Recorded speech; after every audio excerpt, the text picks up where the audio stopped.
Milk பிக்கீஸும் பாலும் வச்சு ஒரு சூப்பரான ரொம்ப டேஸ்டான ஈவினிங் ஸ்நாக்ஸ் எப்படி ரெடி பண்ணலன்னு பார்க்கலாமா? இது எல்லாருக்குமே தெரிஞ்சது தான். தெரியாதவங்க ட்ரை பண்ணி பாருங்கள். ரொம்ப டேஸ்ட்டாக இருக்கும். எனக்கு ரொம்ப பிடிக்கும். அதனால் நான் ஈவினிங் ஸ்நாக்ஸை இதை ரெடி பண்ணி சாப்பிட்டேன் இன்றைக்கி. இப்போ ஒரு பவுலில் மில்க் பிக்கீஸை பிரித்து போட்டு உடச்சி போட்டுக்கலாம். பாலில் காய்ச்சும் போதே சர்க்கரை போட்டாச்சு. பால் மிதமான சூடு இருக்கும் போது பிஸ்கெட்டில் ஊற்றுங்க. அப்போ தான் சாஃப்டாக ஊறி வரும். கொதிக்க எடுத்து ஊற்றுனீங்கன்னா பிஸ்கெட் ஒரு மாதிரி மெழுகு மாரி ஆகிடும். சாப்பிட நல்லா இருக்காது. சாஃப்டாக இருந்தால் தான் சூப்பராக இருக்கும். இப்போ பால் ஊற்றுனதுக்கப்புறம் நல்லா ஊறிடுச்சு.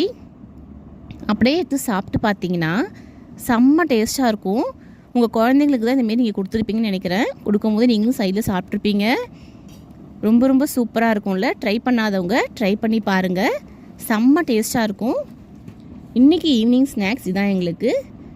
ட்ரை பண்ணாதவங்க ட்ரை பண்ணி பாருங்கள். தேங்க்யூ.